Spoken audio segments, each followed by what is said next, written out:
জীবন দেওয়ার পরেও জাহান্নামে, জীবন দেওয়ার পরেও জাহান্নামে। একজন ব্যক্তি রাসূল সাল্লাল্লাহু আলাইহি ওয়াসাল্লামের তাঁবুর পাশে দাঁড়িয়েছিল, গোলাম, খাদেম, যুদ্ধের মাঠে। দূর থেকে একটা তীর এসে ওর বুকে এসে লাগে এবং সেখানেই সে মারা যায়।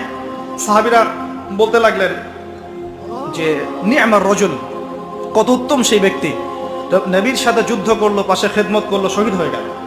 নবী সাল্লাল্লাহু আলাইহি ওয়াসাল্লাম বলছেন, বরং আমি তাকে জাহান্নামে দেখছি। নাউযুবিল্লাহ। সাহাবীরা অবাক হয়ে জিজ্ঞাসা করলেন, কি কারণে ইয়া রাসূলুল্লাহ সাল্লাল্লাহু আলাইহি ওয়াসাল্লাম?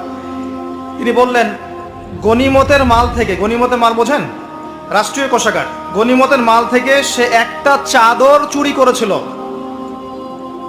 আমি কি বুঝাতে পারছি ভাই? গনিমতের মাল থেকে একটা চাদর, অনলি একটা চাদর সে সরিয়ে নিয়েছিল। এই একটা চাদর চুরি করার কারণে নবী সাল্লাল্লাহু আলাইহি ওয়াসাল্লাম বলছেন, আমি তাকে জাহান্নামে জ্বলতে দেখছি।